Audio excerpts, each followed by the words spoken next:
But this is the thing, though. I understand what you're saying, but I don't think it's about them now not thinking in their feelings and thinking logically. I think it's the very opposite. I think they're definitely thinking with their feelings. Just because you are able to articulate your feelings to make it sound like it's a logical decision doesn't mean that decision isn't being made based off of feelings. And the reason I say that is because you got it. When I say you guys, I'm not talking about you specifically. I'm talking about Black men. You guys will argue a point that doesn't even represent you as the man. 9 times out of 10, you're not going to be that man that's going to either A, be in a situation where you have a full-time at-home wife that is not working at all, or B, that you're making that kind of money where you're going to be paying alimony. Not there are very few men in general that pay alimony anyway. So you guys are basing a decision to not get married on money that you don't have, that you would have to potentially pay out if you got a divorce. That's not logical. That's thinking in your feelings. But you do the same thing for insurance. You could have a car that you never wrecked for years and you have evidence to prove, more than likely you're not going to get in an accident, but you will continue to pay the insurance based upon of the worst case scenario. So there's a lot of things that when we talking about, Let's be clear. When it comes to insurance, most people pay insurance because they have to. Well, not only that, but they're paying insurance because they made the decision to buy the car. These men aren't even they're not buying, they're not marrying, they don't have any intentions on marrying. And the reason they're not marrying is because they're afraid, like you said, oh, you buy insurance just in case if you get in an accident. Well, you can't get in an accident if you're not even driving. So you shouldn't even worry about having to get insurance. You can't use the insurance and say, well, I'm not going to get a car because I'm going to have to buy insurance and I don't want to get the insurance. So I'm going to just do without the car altogether. That's what they're saying. And yeah, that's the part that I said it's not logical, it's based on emotion.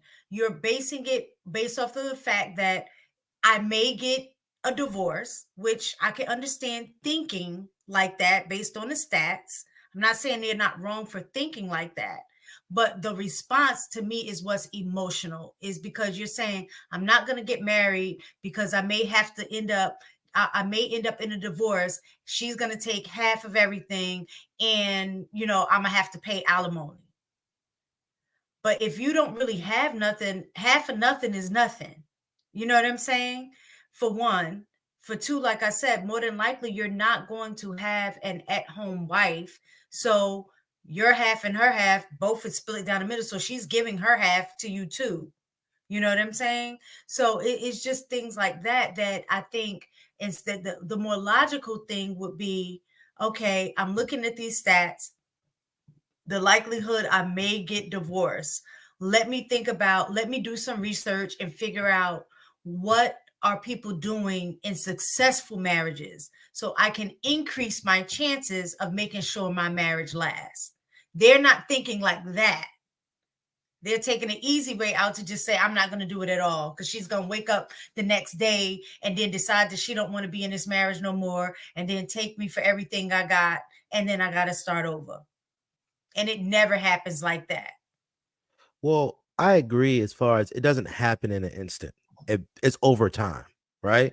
But a guy's idea of the health of the relationship and a woman's idea of the health of the relationship is two different things. And I think it's both. They are thinking fear and they're also thinking logic. Like if I'm scared to make a decision because I'm not seeing something that makes me feel quote unquote secure enough for me to want to make this decision, it's a no-brainer. If I'm scared to jump off a bridge because I don't like heights, like it's not a logical decision for me to want to continue to go up to the highest place when I know I don't feel comfortable being up that high. It's the same thing with marriage. If I don't feel comfortable with the risks that I potentially may accrue in this relationship, it only makes logical sense.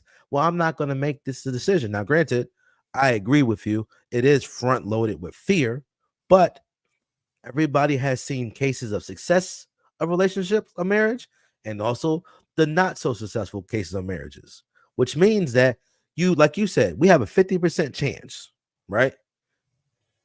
We got a 50% chance that it will work, 50% chance that it won't work. And even in the cases that men aren't paying alimony, there's still, in some cases, that though they both work and they make similar amount of money, a lot of the brothers are paying the lion's share of the things. So not only do you lose your money trying to keep this relationship and try to maintain this idea that you're the husband and try to support and do the things that you feel like you're supposed to do, but also you lose your time, you lose your money, and you lose all of these things that you work for. And then when the relationship doesn't work out, you're like, well, shoot, I could have put my money someplace else. Now, granted, that's a terrible way to think about it, but many times we choose not to do a lot of things because of the worst case scenario, not because of the best case scenario. That's exactly my point. Is because, and you know why? And I'm not just saying this is just for men, because women do it too. I think sometimes it's human nature that you take the easiest way out. And what I mean by that is easier to not get married so you don't fail, right? So it's like, if I never get married, then I can't fail. So I'm going to play around like I'm married.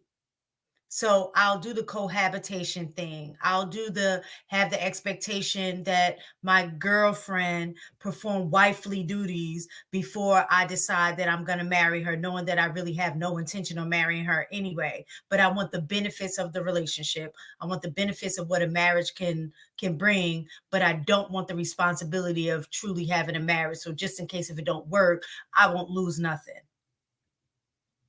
I mean, that exists on both sides, because many guys will offer themselves and do many husband qualities for a woman without her ever agreeing to marry him. Mm-hmm. So the reality is that, like, when we think, for a lot of brothers now, I'm not talking about the brothers before, because if you ask anybody that's like 40 and above, they like, listen, they signing up for marriage without thinking about any extra consequences. But the brothers that have been watching and listening and seeing all of this information, right? We're like, okay, it seems like I give all my benefits to you out of the gate, and you don't want to give your benefits until you get the commitment of a legal binding agreement. So now the brothers is like, well, shoot, well, that's an unfair deal. I gave my stuff outside of the gate and I didn't withhold nothing from you, but yet you withhold from me until you get the thing that protects you. Technically, some people will argue it protects you more in the long run than it protects me. So then now the brothers have turned their mindset and was like, well, shoot. Well, if this is the case, I'm going to make this fair for me, like how you make it fair for you. You're like, well, shoot, when I give wifely things, I don't get what I want.